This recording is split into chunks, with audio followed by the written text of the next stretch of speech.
3 chantiers pour ce quinquennat, la sécurité routière, le cancer et les handicapés. Pas de question d'amnistie sur les délits politico-financiers. Le chef de l'État réaffirme la baisse des impôts sur le revenu de 30%. Réaction politique bien sûr dans ce journal. Le défilé sur les Champs-Élysées, à l'honneur les cadets de West Point et de Saint-Cyr et les pompiers de New York, ces héros anonymes célébrés cette année. Jean Moulin diffusé à partir de demain sur France 2, une fiction de parti qui retrace la vie du plus célèbre résistant de France, incarné par l'acteur Charles Berling. Madame, Monsieur, bonsoir. Tentative d'attentat lors des fêtes du 14 juillet contre le chef de l'État. Un homme muni d'une carabine 22 long rifle qui a été ceinturé avant de tenter de se suicider se disait prêt à assassiner Jacques Chirac. Il s'agit d'un militant d'extrême droite, dit-on, qui est actuellement interné à l'hôpital Sainte-Anne de Paris. Jérôme Soulard. Il est à peine 10 heures à l'angle de l'avenue Friedland et des Champs-Élysées. Regards inquiets, mouvement de foule. Quelques secondes plus tôt, un homme a tenté de tuer le président. Cet homme, le voici, encadré par des CRS avec sa capuche sur la tête. Maxime Bruneri, 25 ans, militant d'extrême droite connu et fiché des services de police. Avec cette carabine, une 22 long rifle, il a tenté de tirer sur Jacques Chirac, mais au moment du tir, il a été gêné par des passants. Quelques secondes plus tôt, Jacques Chirac amorce sa descente sur les Champs-Élysées pour passer ses troupes en revue. Et soudain, c'est 2 détonations. Regard perplexe du chef d'état-major des armées, un coup de feu et son écho. Jacques Chirac, lui, ne s'est rendu compte de rien, épargné grâce au courage de 3 spectateurs qui ont sauté sur l'agresseur au moment du tir. J'entendais un bruit, donc je me concentrais devant moi. Puis après, comme ça, on voyait quelqu'un qui avait une fusée, puis une personne à côté, donc qui lui frappe la main. Donc la personne est visée pour tirer sur le président. On l'a poussé, moi j'ai attrapé, donc j'ai sauté aussi pour attraper le fusil. Moi je regardais le président comme tout le monde, et puis j'ai entendu des cris en arrière, alors j'ai regardé en arrière, puis il y avait 3 hommes, un de mon père, et puis ils essayaient tous il y avait un homme par terre aussi, je me rappelle qu'il avait par le cou, il y avait un autre homme qui avait le fusil en main qui disait « police, police, police ». Maîtrisé lors de son interpellation, le militant d'extrême droite va tenter de retourner l'arme contre lui pour se tuer. Philippe Desmazes est l'un des premiers photographes sur place, témoin lui aussi. Le président est passé, on a suivi du regard quelques instants et puis c'est là que j'ai vu que ça bougeait un petit peu dans le public. J'ai cru que c'était un malaise, bon, je suis allé voir par acquis de conscience et là j'ai vu un gars qui était maîtrisé par deux CRS.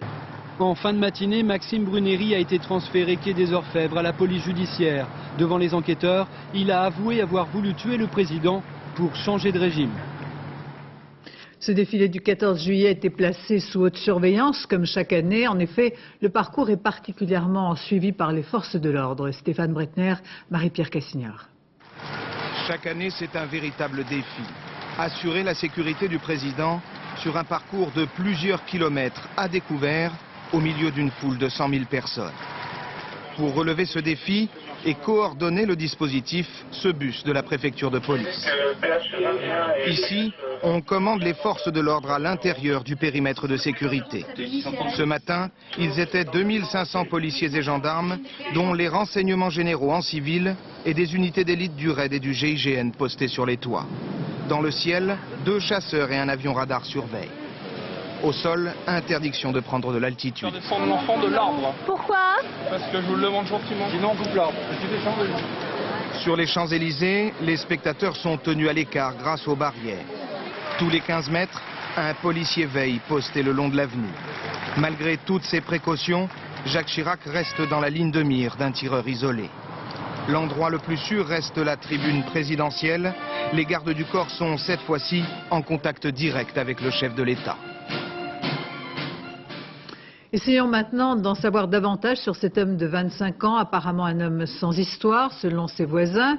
Cet homme qui a lui-même reconnu avoir l'intention d'assassiner Jacques Chirac. Enquête de voisinage et perquisition à son domicile permettront peut-être d'y voir plus clair entre ses sympathies pour les hooligans et cet acte probablement celui d'un déséquilibré. Dorothée Cochard, François-Xavier Guton. Le tireur habitait chez ses parents, dans une banlieue fort calme. Les policiers y ont perquisitionné plus d'1 heure et demie à la recherche du moindre indice qui puisse éclairer l'enquête sur la personnalité de Maxime Brunery. Chou blanc, aucun mot pour expliquer son geste. Le garçon de 25 ans était à peine connu des voisins. Maxime est un enfant très calme, très poli, jamais eu de soucis dans la rue avec lui, quoi.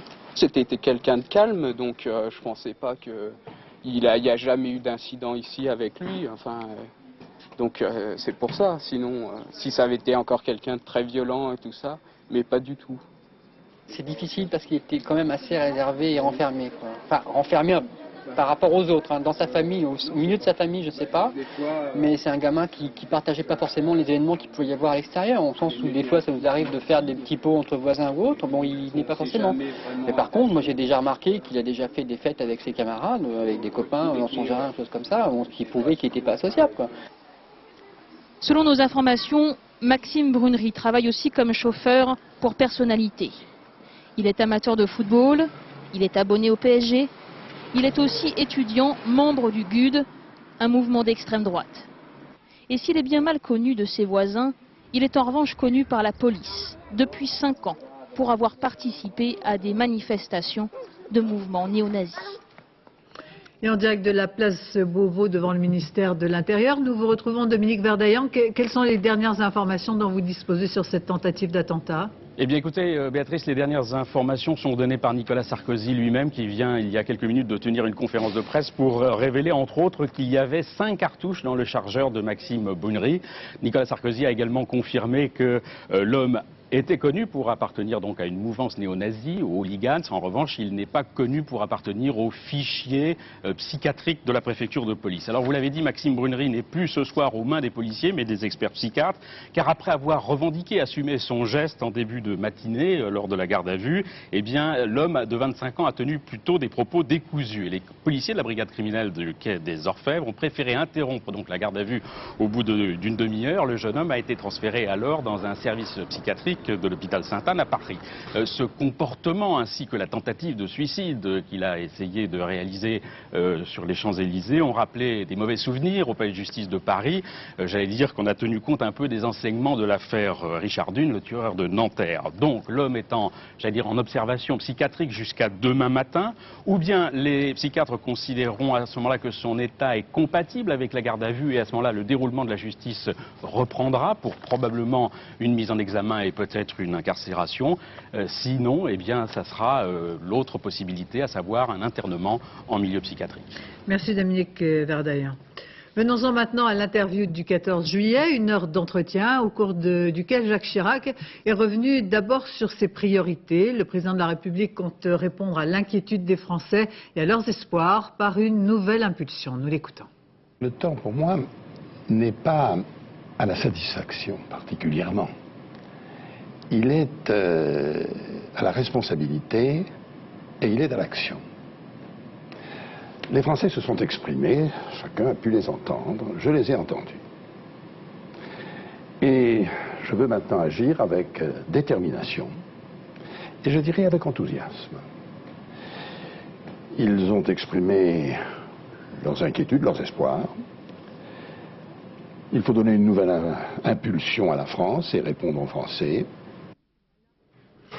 Un large volet économique lors de cette interview, le SMIC, les privatisations, notamment celle d'EDF, et avant tout la baisse des impôts, promesse du candidat Chirac, moins 30% en 5 ans sur l'impôt sur le revenu. Voici comment le chef de l'État précise sa stratégie fiscale. Martin Gouès, Charlotte Millet. Continuer la baisse des impôts. Le candidat Chirac avait promis une réduction de 30% sur 5 ans. Après les couacs de ces derniers jours à Bercy, Jacques Chirac a tenu à réaffirmer que cette baisse se ferait. Il y a toutefois un bémol. Elle sera poursuivie avec détermination pour que les objectifs fixés, pour ce qui concerne l'impôt sur le revenu, puisque vous avez cité celui-là, pour ce qui concerne les charges également... Est-ce que c'est lié à la croissance ? Ce sera forcément plus ou moins lié à la croissance. Harmoniser le SMIC. Effet pervers des 35 heures, il y a aujourd'hui 6 SMIC différents. Le gouvernement souhaite simplifier ses salaires minimums. Des négociations devraient donc s'ouvrir avec les partenaires sociaux. Du côté des patrons, on est satisfait. Actuellement, c'est une machine infernale. C'est absolument incontrôlable, c'est très complexe et on n'est pas certain que chaque comptable puisse s'y retrouver. Nous, à la Confédération Générale des Petites et Moyennes Entreprises, ça fait longtemps qu'on avait dit que ce serait dangereux et qu'on rentrerait dans un mur. Maintenant, on y est. Donc il faut en sortir, trouver des solutions. Lutter contre la multiplication des plans sociaux, devant la déprime de la bourse et l'activité des entreprises qui ne décollent pas, Jacques Chirac estime que les perspectives ne sont pas bonnes pour l'emploi. Il suggère donc une intervention plus importante de l'État pour prévenir les plans sociaux. Les syndicats apprécient le principe.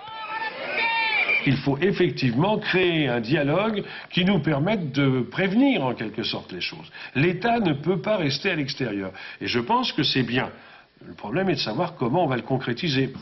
Ouvrir le capital d'EDF, sans toucher au statut et au système de retraite du personnel d'électricité de France, le capital d'EDF devrait s'ouvrir à de l'argent privé. Mais il n'est pas question de privatisation totale. Si l'EDF veut conserver sa puissance dans le monde d'aujourd'hui, elle ne peut le faire qu'à condition de pouvoir investir à l'extérieur. Et que par conséquent, elle ne peut le faire que si une part de son capital est ouverte. Je dis bien une part minoritaire, par définition. Enfin, après les scandales boursiers, Jacques Chirac souhaite plus de transparence sur les marchés financiers. L'Europe pourrait être une locomotive pour en accélérer la réforme. L'un des gros dossiers qui attend le président de la République dès demain à Bruxelles concerne la politique agricole commune. Jacques Chirac est vent debout, il se montrera d'une grande fermeté. Je vous propose d'écouter. Je ne sacrifierai pas la capacité française à être le premier exportateur mondial de produits agricoles transformés et le deuxième exportateur mondial de produits agricoles, avec tout ce que cela représente comme activité et aussi comme puissance, je ne le sacrifierai pas pour des raisons qui ne me paraissent pas justifiées. Sur la délicate question de l'amnistie sur les délits politico-financiers qui a agité un moment le monde politique, Jacques Chirac s'est montré très clair, il n'y aura pas d'amnistie politique ni aujourd'hui ni demain. Il n'a jamais été question, d'aucune façon, de remettre en cause quoi que ce soit sur le plan de l'amnistie politique, l'abus de biens social ou toutes ces choses-là. C'est un problème complètement différent. Ceux qui crient au loup, qui ont crié au loup, bien inutilement naturellement, avaient probablement quelques arrière-pensées, mais j'observe que ce sont ceux-là même qui, il y a une dizaine d'années, avaient donné le mauvais exemple et devraient s'en souvenir. Pendant ce quinquennat, Jacques Chirac entend mener à bien 3 grands projets touchant à la santé des Français, au sort des handicapés, la question toujours mal résolue de la sécurité routière. Alix Briaguet.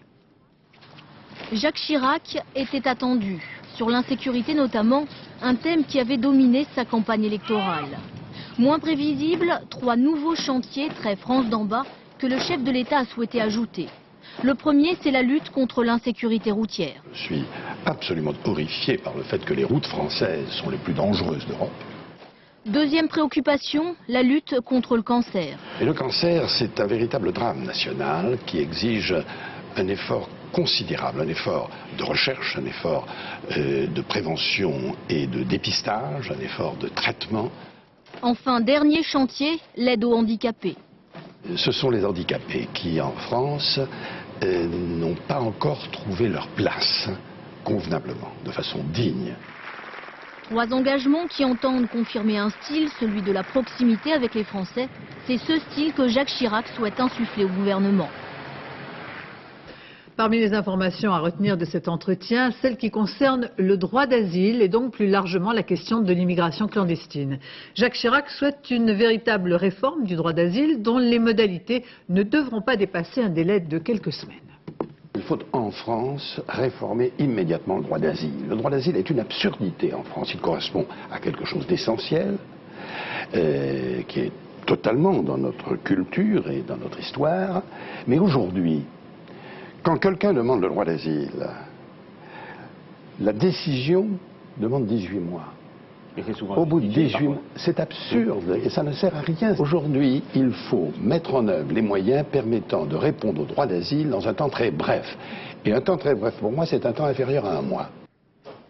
Enfin, Jacques Chirac a dit souhaiter la construction d'un deuxième porte-avions sans préciser s'il serait nucléaire ou non. Et pour l'instant, aucune décision définitive n'a été prise. Sous un ciel mitigé, la Garden Party n'a pas été gâchée par des averses. Cette année à l'honneur, les héros ordinaires, ceux qui se sont illustrés par un acte de bravoure. Mais comme le veut la tradition, la fête a commencé par l'arrivée de Jacques Chirac au milieu de ses 6000 invités. Véronique Saint-Olive. Une cohue indescriptible, un service d'ordre complètement débordé. Mais même la tentative avortée d'un tueur fou n'a pas empêché le président de la République de se lancer à corps perdu dans le traditionnel bain de foule, récupérant même au passage un imperméable abandonné sur la pelouse.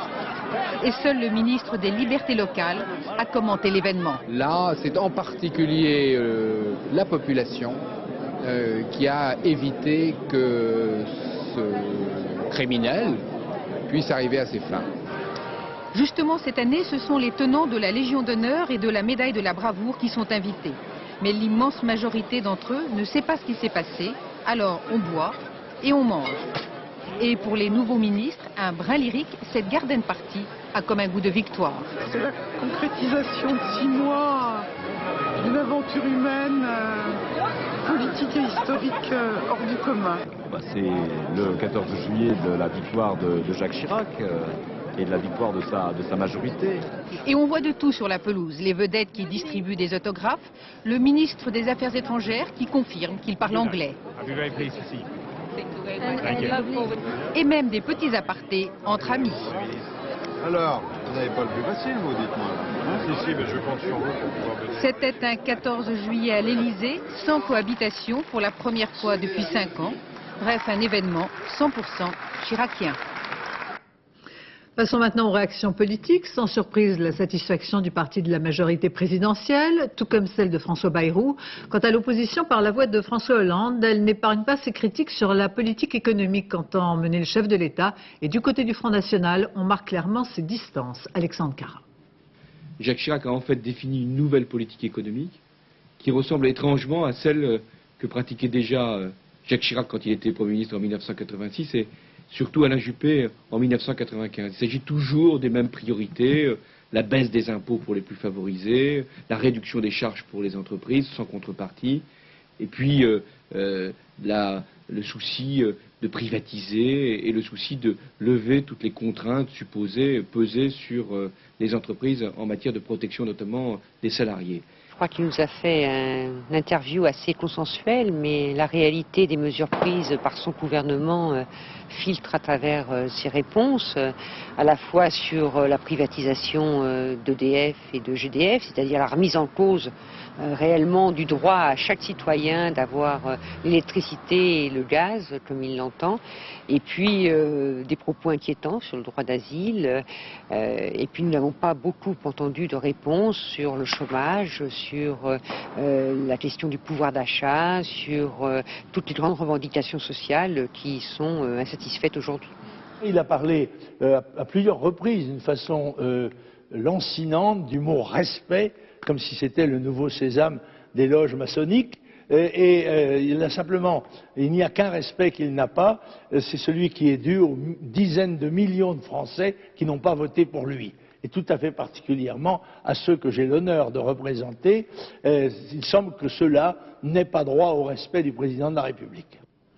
On le disait, 60 minutes d'interview lors de ce rendez-vous traditionnel du 14 juillet. Un président volontariste qui entend tenir le cap de ses promesses électorales, Gérard Leclerc. Oui, absolument. À l'évidence, le 14 juillet 2002 n'est ni celui de 2001 où le président Chirac, assailli par les affaires, avait tiré à vue sur le gouvernement Jospin, ni celui de 1995 où le nouveau président s'apprêtait à, disons, oublier quelque peu certaines promesses. Aujourd'hui, fort de l'expérience d'un septennat gâché, et détenteur avec sa majorité de plus de pouvoir qu'aucun de ses prédécesseurs, eh bien il a lancé le nouveau quinquennat sous le signe de la détermination à tenir tous ses engagements et même au-delà, a-t-il dit. Alors ainsi de l'insécurité, l'effort engagé sans précédent selon lui, eh bien il sera poursuivi, de même la baisse des impôts, des charges, c'est une question de survie, dit-il, sans donner toutefois de chiffres et de calendrier et sans avoir remarqué les couacs entre les ministres sur ce sujet. Et en effet, Jacques Chirac a éprouvé le besoin de recadrer la politique de son gouvernement. Oui, absolument. Sur 3 dossiers épineux, l'amnistie politique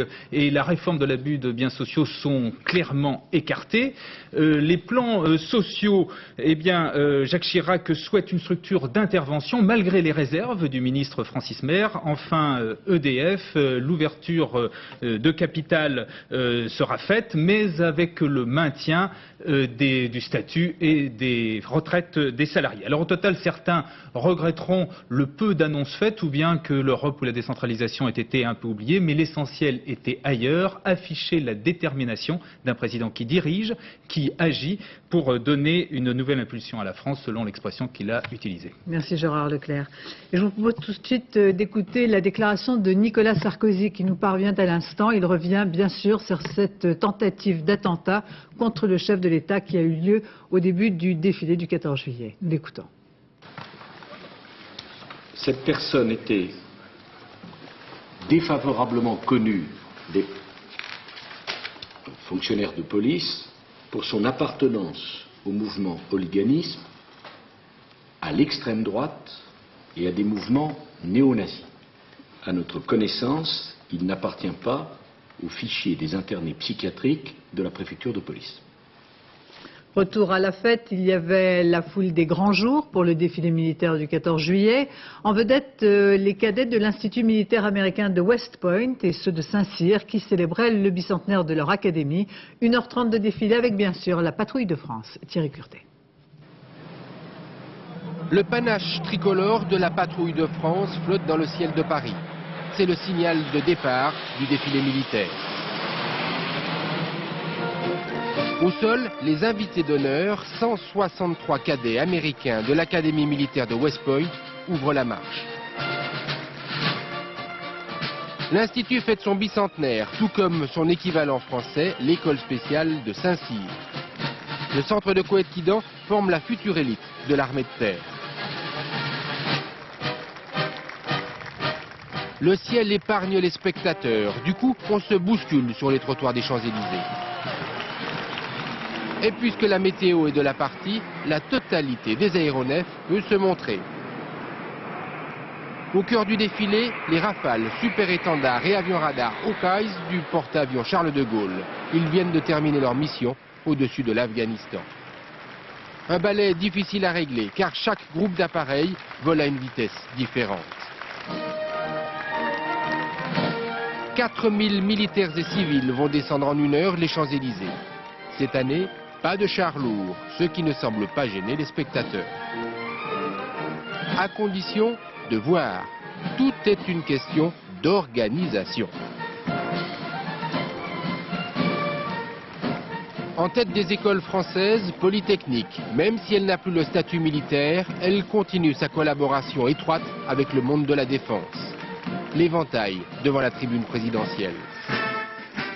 Et c'est le premier régiment étranger de la Légion qui ferme traditionnellement la marche, la plus lente des unités. Mais arrivée devant la tribune, la Légion ne se divise pas, elle reste d'un bloc. Après le 11 septembre, honneur a été fait aux pompiers de New York, invités pour l'occasion. Ils ont défilé sur les Champs-Élysées. Paul de Genève, Alexis Fischer. Les Champs-Élysées s'offrent une star américaine. Ce Pumper, camion de pompiers frappé des 4 lettres FDNY, Fire Department of New York.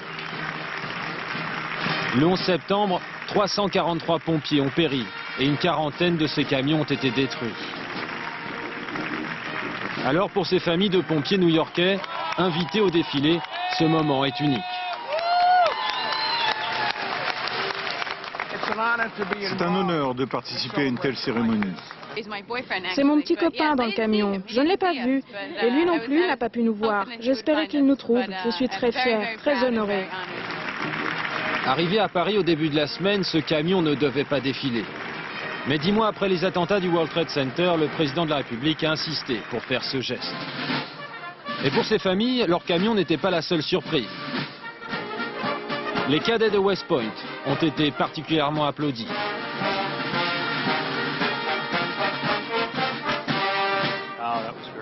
C'était génial. J'ai parlé avec certains d'entre eux tout à l'heure.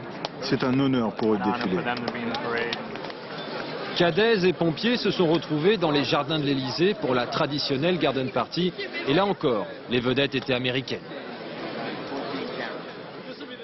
Dans le reste de l'actualité, des orages dans le Var et notamment à Grimaud près de Saint-Tropez. La nuit dernière, des campeurs ont été évacués. Le beau temps n'est toujours pas revenu. Sandrine Aramon, Frédéric Surulli. La plaine de Grimaud n'est plus qu'une vaste étendue d'eau. Cette nuit, des orages violents suivis d'importantes précipitations ont tout dévasté sur leur passage. Je suis au mobil-homme qui a failli partir à l'eau ce matin. Après le choc de la nuit, les habitants découvrent au petit matin leur habitation dévastée. Cette famille était dans son mobil-home lors du sinistre. Elle doit son salut à l'intervention rapide des pompiers. La rivière, en principe, elle montait un peu. Bon, on s'est dit, c'est pas grave, quoi, elle va se stabiliser comme toutes les fois. Mais là, c'est monté. Quand on a vu que l'eau arrivait à hauteur du barbecue et qu'on a vu le mobil-home de 4 tonnes qui commence à se soulever, là, vous pouvez dire qu'il y a de la pression dessous. À quelques kilomètres de là, les campings, nombreux dans cette zone, ne sont plus que des champs de boue. Sortie de son lit, la rivière toute proche a tout emporté. Les dégâts sont considérables. Ici, la vitesse de l'eau était assez importante. L'évacuation a été immédiate? Immédiate. Le responsable du camping a appelé les secours. Des équipes de sapeurs-pompiers sont venues. En très peu de temps, tout le camping était évacué et les personnes mises en sécurité. Les 200 campeurs évacués ont trouvé refuge et réconfort dans des salles communales comme celle-ci. On a trouvé refuge ici, ils nous ont bien servi. On a mangé, tout, bu. Puis maintenant, on attend pour repartir quand même. Les plus chanceux devraient retrouver leur domicile d'ici 48 heures. Les précipitations désormais moins intenses et la décrue bien entamée laissent présager une véritable accalmie. Après la mort de 2 patients atteints de légionellose la semaine dernière au centre hospitalier de Meaux, toutes les mesures préventives ont été prises pour éviter de nouvelles contaminations. Il est déjà trop tard pour 16 personnes qui sont victimes de cette épidémie. L'hôpital de Meaux est en état d'extrême vigilance. Dorothée Cochard, François-Xavier Guton. L'hôpital de Meaux est en désinfection. La légionelle s'est développée dans le système de climatisation. 2 personnes en sont mortes. 14 autres ont été contaminés, et ce, en moins de 10 jours. On essaie toujours de voir qu'est-ce qui a pu se passer, et là c'était d'autant plus surprenant qu'il y a justement un contrôle et une surveillance qui est faite d'une manière fréquente, où on respecte, disons, les textes en la matière, et on a été très surpris. La bactérie légionelle est venue se loger dans les 2 tours dites aéro-réfrigérantes. La climatisation a été suspendue, le temps d'envidanger le système. C'est l'eau qui va rafraîchir l'air, donc l'eau c'est le vecteur de développement des légionelles. Il s'agit de désinfecter tout ça avant de pouvoir remettre de l'eau dans le circuit. Si les nouveaux prélèvements sont bons, la direction devrait décider la remise en marche de la climatisation dès demain. Des contrôles seront effectués tous les jours pendant 2 semaines pour éviter tout nouveau drame. L'actualité internationale avec cet attentat au Cachemire indien, 27 morts, 35 blessés. Ce geste terroriste qui s'est produit dans un bidonville du sud du Cachemire risque d'enflammer à nouveau les relations entre l'Inde et le Pakistan. Les 2 pays, par la voix de leur gouvernement, condamnent cet attentat, tout comme la France. Et en Algérie, ce nouveau massacre la nuit dernière, 6 personnes tuées, toutes des femmes et des enfants, et 2 autres blessés. C'est un groupe d'islamistes armés qui serait à l'origine de cette tuerie qui s'est produite à 120 km à l'ouest d'Alger. Le Tour de France avec aujourd'hui la 8e étape qui est partie du village du speaker de la Grande Boucle qui a vécu sans doute un des grands moments de sa vie. Julien Hérisson, Abdelzouiesh. Je te regarde, je t'aime. Sur les routes de France, Daniel Manjas, speaker du Tour, est un incontournable. Salut Daniel, et si aujourd'hui il est acclamé un peu plus encore que d'habitude, s'il court partout et sans relâche, c'est parce qu'il est chez lui, à Saint-Martin-de-Landelle, au départ du jour. Moi j'ai réalisé un double rêve. Je suis speaker du Tour de France, je commente le Tour dans mon village. Et quand j'ai passé le certificat d'études primaires, il y avait 2 sujets de rédaction. Il y en a un qui s'est évanoui, l'autre c'était raconter le passage du Tour de France dans votre village. Alors là, la réalité dépasse la fiction parce que non seulement il passe, mais il s'arrête. Le rêve de Môme, le rêve de Manjas. Daniel Manjas, speaker du Tour depuis 29 ans, figure emblématique que tout le monde sans exception aujourd'hui avait envie de gâter. Voilà, comme ça tu auras un souvenir de Saint-Martin. Sans tarder, direction l'arrivée. Incollable, infatigable, il nous raconte ses débuts. Le speaker est tombé en panne de voiture. Je l'ai remplacé au pied levé, j'avais le cœur qui était presque en tachycardie émotionnelle. J'ai commenté l'étape et nous avions Poulidor qui gagnait à 38 ans devant Eddy Merckx. Pendant ce temps-là, 7 coureurs, dont 3 Français, Hinault, Régnier, Auger, se sont échappés du peloton pour de bon. Daniel Manjas est un passionné, comme rarement on en croise. Un homme qui redoute plus que tout l'extinction de voix. Un Breton Bretagne.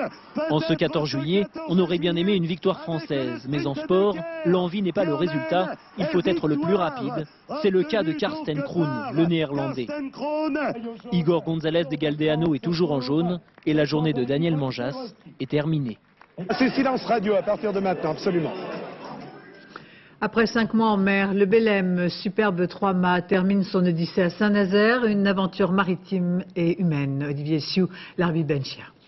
C'est le retour au bercail et ça vaut bien un sérieux coup de corne de brume. Le Belém arrive, le Belém est arrivé. Sur les quais, il y a la foule. Dans la foule, il y a Chloé. Et Chloé, elle sait bien pourquoi elle est là. C'est beau, hein?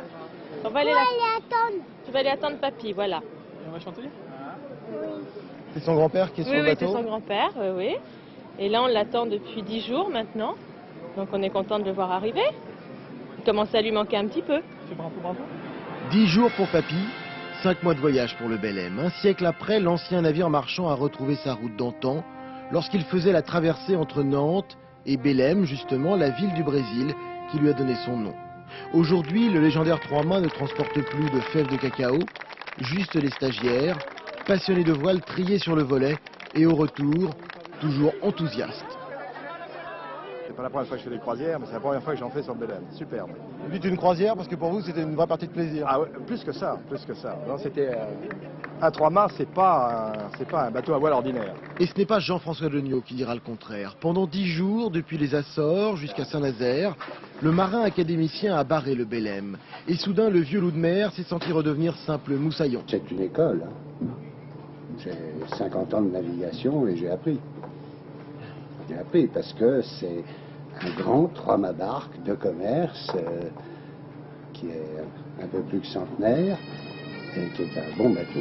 Et quel bateau? 800 tonnes, 58 mètres de long, 1200 mètres carrés de voile, 106 ans et pas une ride. Pour la première fois cette année, 14 grands monuments, symboles de l'Ancien Régime, ont été ouverts aujourd'hui gratuitement au grand public. 14 édifices pour ce 14 juillet. Abdel Messefa. À 2 pas du château de Vincennes, petite interrogation orale. On cherche à savoir ce que c'est que l'Ancien Régime. L'Ancien Régime, ça c'est du XVIIIe siècle, ça, non? Mauvaise pioche, passons donc de l'autre côté du rempart afin d'en savoir plus. Entre autres, a été utilisé. L'Ancien Régime, c'est ce qui est avant la Révolution, c'est en fait la monarchie proprement dit jusqu'à la Révolution. Ce château du Moyen-Âge encore présent face à vous. Le donjon, à savoir le plus haut donjon d'Europe avec ses 52 mètres de hauteur. Et des remparts aussi longs que ceux de Carcassonne, de quoi en faire une véritable forteresse.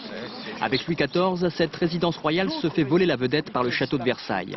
Aujourd'hui, on passe souvent en voiture sans s'arrêter, mais une entrée gratuite, ça donne parfois des idées. Ça permet de visiter. D'abord, on venait là assez régulièrement, on n'avait jamais visité, donc ça vaut le coup. C'est gratuit aujourd'hui, monsieur. Ah bon? Ah bah c'est gentil, on a eu de la chance alors. Autre symbole de l'Ancien Régime, la basilique de Saint-Denis. Dagobert, Charles Martel, Louis XVI, la plupart des rois de France ont été inhumés ici. 150 000 visiteurs par an, c'est pas mal, mais peut mieux faire. C'est de la perte d'argent pour vous aujourd'hui.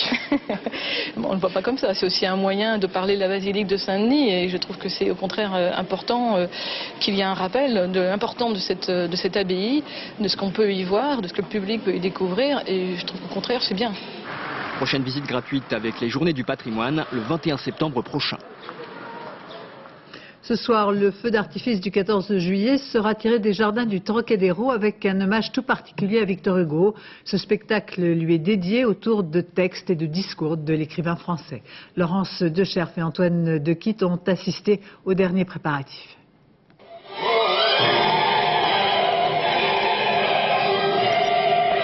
La peine de mort est le signe spécial et éternel de la barbarie.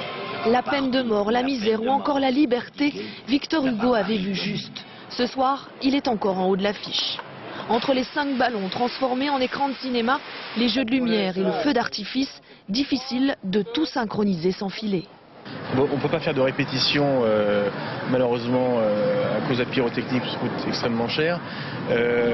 On a eu des problèmes de pluie hier, donc on n'a pas pu régler les projecteurs. Donc en fait, on va un petit peu à l'aveuglette et puis on espère que tout ce qu'on a dans la tête et dans les ordinateurs fonctionnera parfaitement. 4 tonnes de feux d'artifice, 3600 tirs et 150 km de câbles électriques, ça ne s'improvise pas.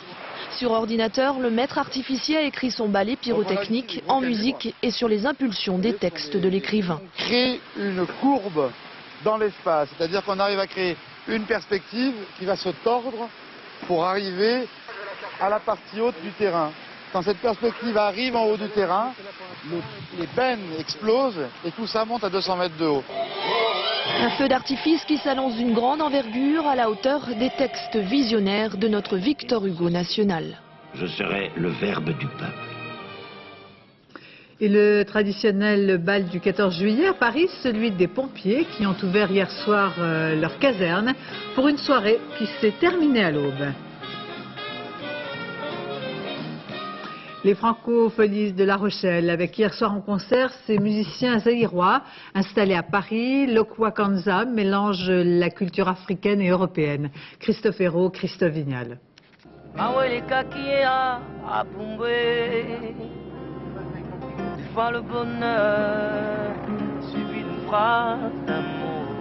Le griot vient du Zaïre et sa voix transforme le port de La Rochelle en fleuve Congo.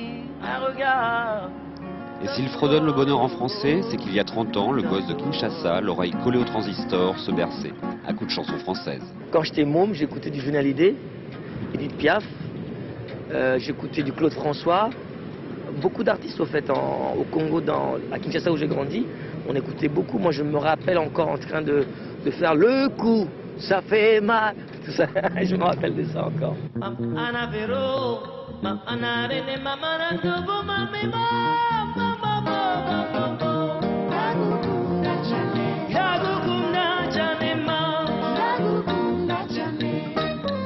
À l'âge de 20 ans, le Kwakanza débute sur la scène zaïroise, puis il débarque à Paris, compagnon musical de Manu Dibango. Des allers-retours entre les deux continents naît sa musique du monde et surtout sa mondialisation des espoirs. Monsieur Gandhi qui vient de l'Inde a une sagesse qui va faire que Mandela de l'autre côté avec sa patience et sa force, sa tolérance va donner une force à un jeune Français qui a habité dans la banlieue. On est tous ensemble.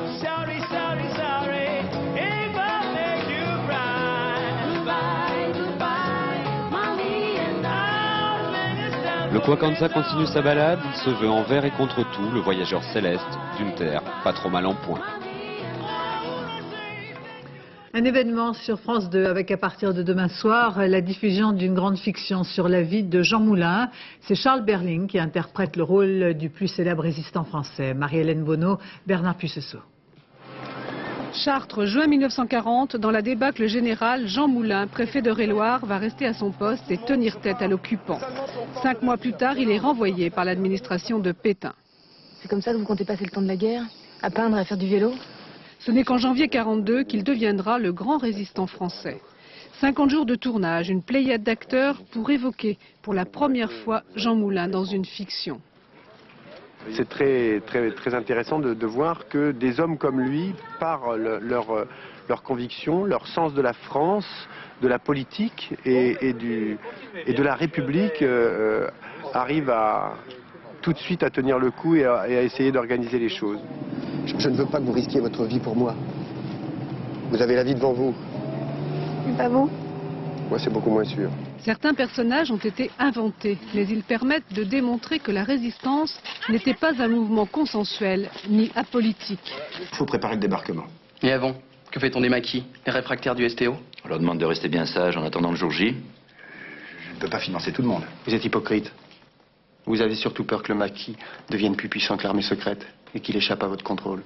Plusieurs scènes ont été réalisées sur les lieux mêmes où s'est déroulée l'histoire il y a 60 ans, comme dans la maison de Caluire où fut arrêté Jean Moulin. C'est une maison qui n'avait pas été ouverte depuis 25 ans, dont les murs suintaient encore non seulement d'humidité, mais aussi d'angoisse. Et tout le monde était très sensible à cette atmosphère. Jean Moulin en 2 fois 90 minutes. Un énorme travail de mémoire pour mieux comprendre cet homme devenu un mythe et une légende. Et ce soir à 22h30, la voix de Jean Moulin dans un documentaire sur la vie du résistant avant la diffusion demain du téléfilm d'Yves Boisset. Ainsi se termine ce journal. Je vous remercie de votre attention. Dans un instant, la météo présentée par Nathalie Riouet. 20h55, coup de jeune de Xavier Gélin. 0h05, le dernier journal présenté par Laurence Piquet. Demain à 13h, Daniel Bilalian. À 20h, Antoine Cormery. Excellente fin de soirée sur France 2.